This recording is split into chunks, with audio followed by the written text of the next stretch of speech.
الله الرحمن الرحيم الحمد لله رب العالمين الرحمن الرحيم مالك يوم الدين إياك نعبد وإياك نستعين اهدنا الصراط المستقيم صراط الذين أنعمت عليهم غير المغضوب عليهم ولا الضالين. السلام عليكم ورحمة الله وبركاته. waxaan marka koobaad aad iyo aad halkan uga mahadnaqaynaa haddii aan nahay wafdigii ku maqnaa hawsha dhammaan shacbiga Somaliland dibadda gudameedu joogaba gobolada oo dhan qaybaha mujtamaca oo dhan axsaabta mucaaradka oo siyaasadda wadaagno golayaasha dadweynaha kala nooca badan ee aqoon-yahan leh ee dhalinyaro leh ee haween leh ee reer miyi leh ee reer magaalo leh ee beeraley leh taageeradii iyo wadanimadii iyo shucuurta ay u muujiyeen qadiyadooda iyo sida arrintaa uga socdeen uga dagaalgaleen aad baan ugu mahadnaqaaka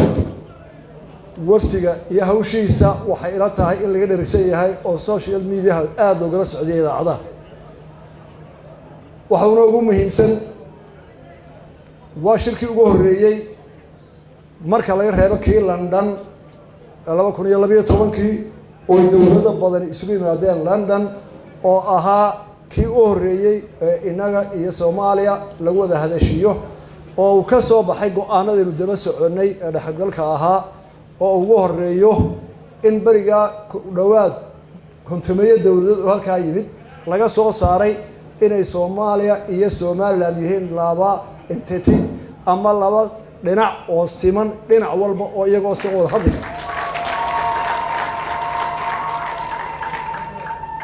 hase yeeshee 2012 laga bilaabo ilaa maanta 2008 sanadood wada hadaladii halkaa iyo niyadamaantii ay ugu tagnay iyo go'aankii London ka soo baxay muu helin fagaare lagaga wada hadaladu si ay u dhaceenba waxay ahaayeen kuwa aan horan loo wadin oo ciday dhexdhexaadinaysaana aanay dhexdhexaadin dhigin dooda la gelayana aanay fagaaraha cidi joogin caalamihi dabeetana qolada Soomaaliya ay ahayd arrin ay ku marmarsadaan ay ku wareegaysano wixii maxay ahayd kalsoonisidii walaalnimo iyo lagu wareegaystay fagaaraha halkii laga soo qaaday la dhanac caalamka nooga lama helin fagaara laga wada hadlo shirkan wuxuu kaga duwanaa kuwii hore waxaan nasiib u yeelanay in la helo fagaare adduunka dawladii ugu xoog weynaa shiray iyagu soo qaban qaabiyeen wadaan oo dawladda Mareykanka ugu horeyso oo ay ka soo qayb galiyeen Yurub EU oo dhan dawladaha Yurub xafiiska matalayay Afrika kii matalayay African Union dawlado kale oo madaxood ay ka joogeen iyagoo madax banaan cid ka wakiilihii loona xil saaray dawladda Djibouti inay marti geliso oo iyadu maadaama ay tahay madaxweynaha jamhuuriyadda Djibouti yahay madaxweynaha Soomaaliya ee Soomaaliya dhaqankeed yaqaan ee garanaya waxa la isku hayo oo marka la murbadoodu waxay tahay halka la iska diiday garanayo kala qaban kara in isagana laga codsaday inuu arinta dhexdhexaad ka noqdo hogaamiyada maadaama ay horanta waxaan inshallah inuu mahadnaqo dhammaan haddii Soomaaliland nahay anoo dalka Soomaaliya dhulka hadaya cid shirka soo qaban qaabisay ee fagaaraha ogolaatay ee arinta 12 London laga bilaabay intii dambe sacsanay in laga wada hadlo iyo dawladda Djibouti oo xil weyn iska saartay hawl badan oo gashay aad iyo aad baan ugu mahadnaqaynaa waana u xusuusnaanaa taariikhda shirka wixii laga yiri iyo wixii la wada yiri waa dhageysateen ku celimay saddexdii cisho oo dambeeyay baan ka hadlay shirka markii la dooday cudurada dawladda soo dhigtay madaxweynayaashii joogay iyo safiiradii matalayay dawladaha oo ka Mareykanka ugu xoog roora waxa loo go'aamiyay la yiraahdo arrinta waa culusta markii horreysay in la garabsado arrinta waa culusta hadday culus tahayna oo dad camadsa u kala sareeyaan baa loo guraa waxaan u diiday xageen ka bilowna waxaan ku niriday waxaan bilaabaynaa wixii hore loogu heshiiyay horta hal fulin markaas la bilaabi doonaa hadaan tii hore la fulin haba yaraatay haba weynaatay hadaan ku hore la fulinay maxaa tuduma laga bilaab sidii baa lagu guddoonsaday waxaa loo saaray guddi wasiirka waxaan doonayaa inaan halkan ka xuso oon idiin sheego guddidaa wasiirada ah iyo adna oo wasiirka roona ah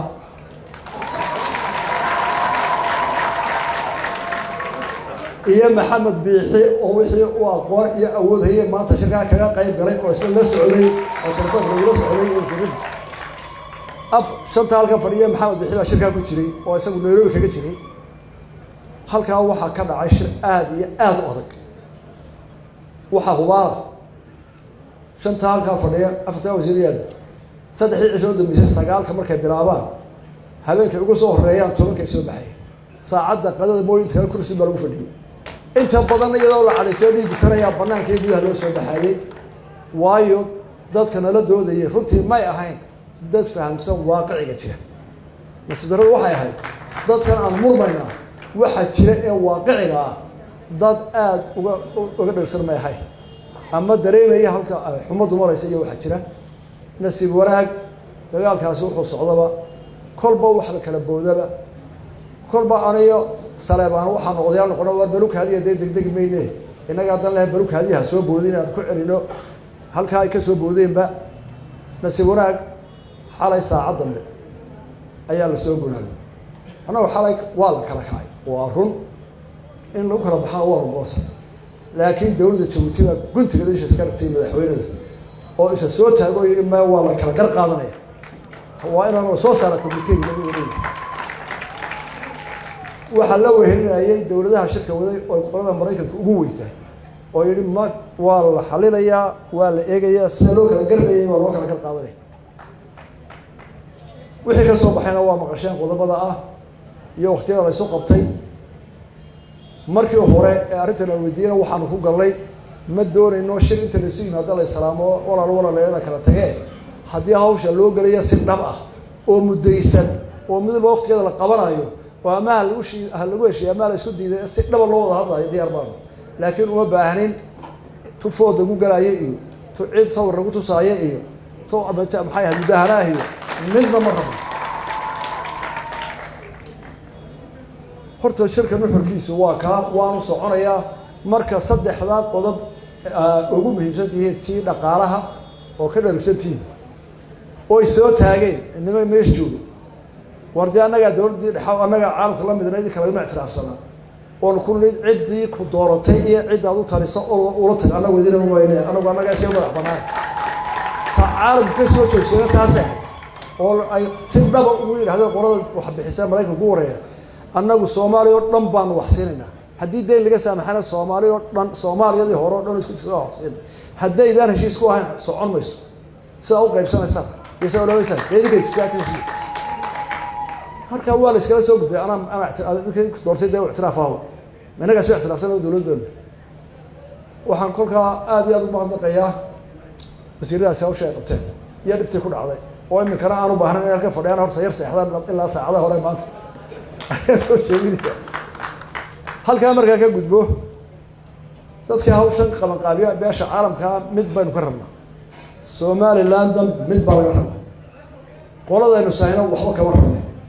xamar ma wada hadlayno waynu isaynaa waynu iskhilaafsanahay waynu kala fognahay caalamka ayaynu labadeenu u sheegaynaa halkaynu kala taaganahay oo qadiyadda inaynu caalamka gaarsiinaynaa waayo caalamka dadka isqabto wuu kala saaraa ama wada hadal baa loo kala saaraa ama maxkamad marka caalamka waxaan u sheegnay haddana halkan aan uga sheegaya idinkaa Soomaaliya heshiiye ma soconayso wada haddana ma soconayso waayo beesha caalamka oo Mareykanka ugu tuwaya waxaan u sheegaynaa laba dawladood istogay baan hore ikhtiyaaraya dawladdu waxa laga dudko 19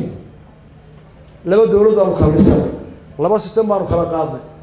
waxaad ictiraafteen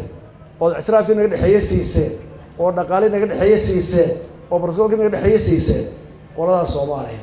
ee marka anaga cidaan naga tagay anaguna yeeri mayno qola adintaa wada siiseen inaanu la hadalno ama u baryatayno ilaa wixii naga dhaxeeyay dhex noqoto oo ku horay horena taasaan u haddana taasaan u taagan waxaanu ku wada hadlaynaa marka la kala gar qaato marka adiga waxa kugu xiran adduunka caalamku bixinaya aanu odhanayna ka mas-uula intaa muqdisho xukumo hadduu xukumoba ayay bay ka mas-uul yihiin laakiin somaliland caalamku ka sugaysaa waxay ka mudan tahay somaliland mid baan leeyahay qaran baynuna 30 sano ayaynu somaliland qarannimada dhisay inaynu dowladda dhisano 30 sano ka horreeyana dagaal baynu ku jiray habad leh oo dumis leh oo dhibaato leh oo af leh oo xadhig leh oo muran leh ilaa maalintii la isku daray habeenkii la isku daray ee aadan cadda la daariyey inagoo niyadsan oo aynu nidhi biqe wax walba wada qaato walaalnimada iyo shantii Soomaaliyeed doona waxa yaab lahayd markuu aadan cadda habeenkii khudbadii akhriyay mudaharaadkii ka dhacay ee iyaga gudahooda ka taagnaa oo 13 ku dhaawacmeen 3 ku dhimatay 300 loo xidhay oo dadkii martida u yimid 400 wafti ahaa ay ka yaabeen dabkaynu maalintii galnaa ilaa maanta aan taagana marka waxa la rabaa halkaynu ka bixinahay Soomaaliland waxa laga rabaa si aynu u gaadhno guusha oo nimanka inaga oo siman u wada hadalno oo ay ku soo noqoto halkay 60kii ahayd ee aynu wada lahayn ee aynu wada dhisanay ee aynu maantana wada leenahay ee wixii dhexdeena aynu ka saxayno waxaynu u baahannahay dhowr qodob baa laga rabaa ka hore waa nabadgelyo walaalayaal caalamka qancin kari mayno oo ka socon mayno haddaynu maalin walba barkad iyo ijaar isku layno oo maalin walba gurmad reeraad ku jiro dowladda ma doonayno taa waa inaynu bedelnaa 1980 ingiriisku wuxuu yiri haddaad nabadaysaan dagaalada culays xoolaha reeraad joojisaan gobonimadu waa siinaya tiibana la furi maantana waxaad moodaa in qori la cararaya iyo wax yaro bilaa micno ah maalin walba miidiyaha laga sii deynaya dadkuna u dhimanayo yaa dad suqunaya wax siinaya dad xabad soo yaa la hadlaya taa waxaanu leenahay haddaanu ceelyo tagano adduunkii la soo hadalnay walaalayaal horta naabad aynu ku wada noolno xalkeena caqli aan ku dayno oo hal la daayo qabaa'il hebla ay tiraysa qabaa'il hebla ciidan soo urursatay wax ka weyn baynu doonaynaa dhibaataynu ka baxaynu doonaynaa biyo ina heshaan baa doonaysa iskuul ina heshaan baa doonaysa caafimaad ina heshaan baa doonaysa inagu wax ma hayno ku heli mayno inagoo sariirno qori maalin walba isku leeyahay walaalayaal runta markaynu sheegno Soomaaliland nabad baa laga rabaa bariga galbeed walaal waxa laga rabaa Soomaaliland gudaheeda inay noqoto dad bisil oo caalamka iyo dariska iyo qof walba nabad ku shaqeysata oo aad dad vision leh aragti dheer leh ubadkooda dawladba u dhisaya dadka wanaag kula macaamilaya la maal gashan karo loo iman karo wax lagu aamini karo oo lagu shaqeysan karo socon mayso qofka yimaada dalkan muxuu doonayaa waxay wadaan mashruuc hebel baa la hadlo xaafadeeni baa la geenaya caqli hebel bilaadisa caalamku saa kuma shaqeeyo wuxuu ku shaqeeyaa dad kala dambeeya oo is aaminsan oo waxay doonayaan caalamka meel u mara meel looga soo hoyda waxay caalamka dhex marana la kala saari karo oo ay ku aamini karaan waxooda markaas lagu maal gelinaya oo cid walba ku imanaysa oo kala soconaysa saddex waxa laga rabaa inay Soomaaliland dhabar adayga u soo muujiyeen iyo dhibaatada u soo muujiyeen iyo baabi'a u soo mareen ay ka muuqatay inay fishan ay meel ku socdaan oo iyagu wax qabsanayaan oo iyagu u dagaalamayaan qadiyadooda ku socon mayso inankii hela bahalka ina telefoonka intuu meel istaagay yiraahdo waa kan iyo kii kale iyo aan waxba lahayn inankan waanay inoo dhageysan waxa la soo maray waxaan ugu sheegnaa ku dhicin booshii anagu aanu soo maray tii aabaha ay adeerka ku dhicin ku baabada ku dhicin ka tasho waxa doonaysa laakiin caadifada telefoon ma qaadanaya oo waxa doonaya warde adduunka la hortay kala baan mas'uuliyadda kolba cid baa siyaasadda hogaamisa ee imka siyaasadda haya ee golayaal ee xisbiya leh waxaan ka codsanaynaa oo laga doonayaa siyaasiyad mas'uuliyad oo nin kale waxaan ahay golaha ama xisbi baan ama siyaasi baan markuu dadkiisa la hadlayo inuu ula hadlo qof mas'uula oo ka fikiraya Soomaaliland dad xagadaysa la dhageysan maayo xisbiga anagu reehbada la dhageysan maayo gudoomiye xaafadooda ku wareegaysanaya meel ina gaarsiin maysa taas inaynu si caalami oo fikrado u baahan oo inanka suuqa jooga ee agoonka ah ee aan cidna galin aanu ka naxin waxba heli maysidoo meesha wasiir kuma lihi waxba heli maysidoo baarlamaanka cid kuma lihi waxba heli maysidoo xisbigaasi waa reeheba dee walaalayaal haddii dadka hogaaminaya dadkooda ay tusi waayaan wuxuu ku dhiirado ku dabagalo ku ogolaado oo cadaalad dhexdhexaad ah ee waar dadkeena dalka hogaamiyo ciidinama qali mayso inaguna dadka meel geeymayo ma aha aan midiya qalan aan waxna qalan midiyahan aan qarsano aynu midowno dalkaan dhisno habeenkiina in la kala foqfoqo ama ninka xafiiska marka loo tagayana qolo la isugu socdo ma soconayso meel ku gaarmayno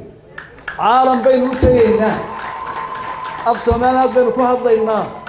waxaasaanu haybaanu leenahay waanu faanaynaa waanu ka wanaagsanahay gob baanu nahdo saanaano waa in guriga laga helaa oo xafiiska laga helaa oo maqaaxida laga helaa oo iskuulka laga helaa oo kayay ka wariba saayay de walaal hadii kale waa jugjuway waxaad geyso falka dambe ee ku jira ugu dambeyn waxaan ka codsanayaa madax dhaqameedka waa madax dhaqameedkii dalka waa doorasho waa nimanka u dhasha ee doorashada ilaa ay ka dhimanayaan walaalkii ka dhaxlaa meelkiisa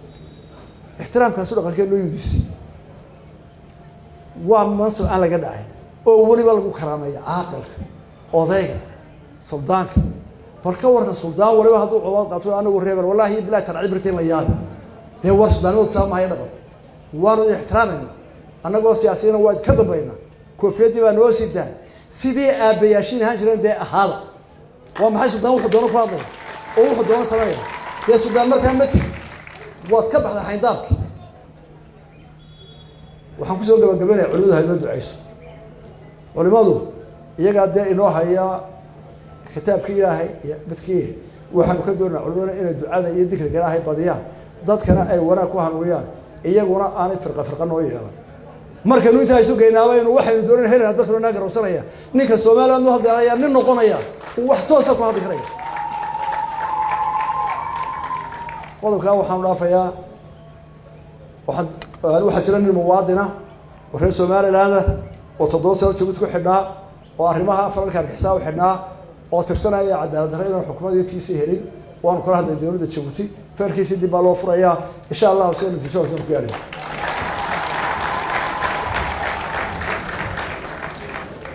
mar labaad waxaan u mahadnaqayaa cidii shirka fagaaraha noo qabatay cidii warkayga gudbisay ee dawladooda u gudbisay ee warkanaga qaaday iyo hadalkeeni jaanis u horeeyay mar labaad waxaan u mahadnaqayaa dawladdiina martigalsay Djibouti iyo shacbiga dadkeeda waa u ducaynaynaa ilaahay inuu barakeeyo waxaan si gaar ah ugu ducaynayaa labada xisbiya mucaaradka oo intii ay tagaynay shir walba tagaba iyagu xagga dambe lagu tajiid ka ahayd maanta inay labadaba hambaliyo iyo codba ku taageereen xisbiyada iyo guddiyaasha ma maamulayaan oo waa maydaysan qadiyada waxay kala roorayno taladana way noo taalaa saasaynu ku haynaa markaan qoosataana dhegtana soo qabto waa idinku war fadhina waa isku qancinayna dadkuna waxay aad uga cabanayaan xisbiyada iyo duulka hadalooda xune aynu iska waanayno aanu ku noqono oday Saleebaan aad iyo aad baan u mahadnaqayaa dhowr isdeed soo jeeday oo inta dhigtay oo daaraynin oo ragay taageer taayirana aad iyo aad maxamidsa noo adkaystana aad iyo aad baan u mahadnaqaynaa waa salaamantii wassalaamu calaykum wa rahmatullaahi wa barakaatuh